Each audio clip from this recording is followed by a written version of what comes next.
This had been very much, the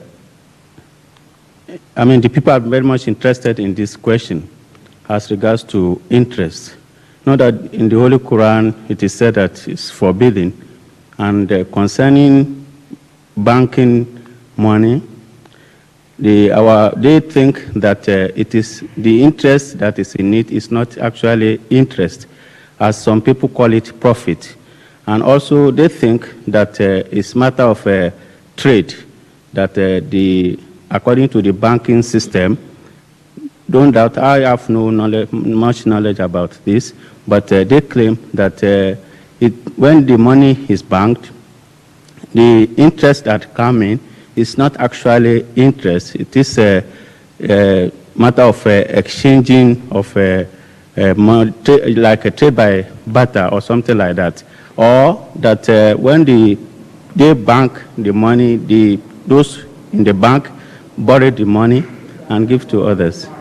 So my question is, actually, what is our view concerning this matter?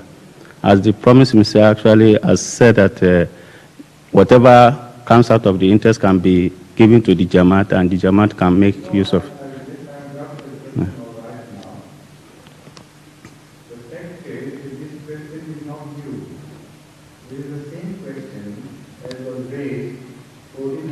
When the Holy Quran was being revealed, and the Holy Quran has dealt with this question and recorded this objection of the non-believers that this is a strange thing. Interest, usually, as mentioned in the Holy Quran, is the same thing as tijara. There is no difference. While one is prohibited and other is permitted, so the same trend of mind is generating the same questions again and again. So the difference should be understood, and the simplest way to make a differentiation between tijara and interest, as understood according to Islamic term, is to define both these things. Without definition, you will not be able to make distinction of one from the other. So how would you define usury or interest as against tijara? Give me a definition which will make it distinctly different from tijara, from ordinary trade. Well, know that the tijara trading is lawful as regards to, it's agreement between. What is tijara? Agreement between the buyer and the seller. That is, when the trade is when one actually wants to get profit out of what is trading. No, give me some definition which makes it distinct from whatever you call interest. Yeah. So that no confusion can remain from then on, and according to the definition, one can immediately say, well, this definition applies to tijara, so this is tijara, this definition applies to usury, so this is usury. Yeah, as far as the interest is concerned in our area, it's so... No, that definition would be universal, not in your area only. Yeah, okay. Give me a universal definition. What I think to be I will start from the interest, is that when, for instance, somebody wants to borrow money, yes, and he tells, the one who is borrowing him tells him that I'm borrowing you this amount. Let's take, for instance, £2. And when you are returning the money back to me, it should be £4. You see, this actually what they think to be interest. And the trade is and that... What do the banks do? The bank, I've said that I am not aware of the banking system. You're not? But I'm told, this is what I'm believed to, I'm told, but I'm not convinced actually. But they say that when one bank is money, those who are in the bank actually borrow the money to trade.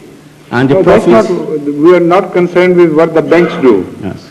What we are concerned with is the fact that what is the term of depositing money with the bank. Now, when you speak of one contract, then you should remain limited to that particular contract. If I go into contract with you, after that, whatever you do with that money is not my concern at all. Whether you throw it away, whether you spend it on yourself, whether you put it in some bank or do some trade with that. I am not at all concerned because my contract will not be affected in the least by what you do to your money. When I lend you some money, there has to be some contract between you and me. And whether that transaction was legal or illegal, whether the conditions are permissible in Islam or not, that will be decided entirely within the limitation of that contract between me and you.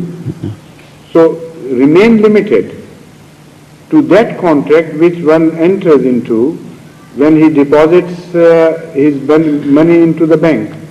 And forget about what the bankers do with that money. Well, I would like Uzur... Okay, yes, I'm now coming to... If the matter has come very close to solution now. The fact is that the simplest way to answer this question is to ask the questioner to define what according to him interest is or should be. If he makes a defective definition, he will be caught in that definition. It will not apply to what he considers usury. And if he makes a correct definition, then the banking system would fall into the classification of usury. The definition of interest contract is this, that if you lend money to somebody or borrow, only a promise that your money is guaranteed to increase during the time that the person to whom the money is lent is possessing that money, regardless of what he does to that money, regardless of whether that money is actually increasing or decreasing. As far as the lender goes, a guarantee is given to him automatically that his money is going to increase. There is no question of any loss whatsoever. And the time factor will determine the rate of increase.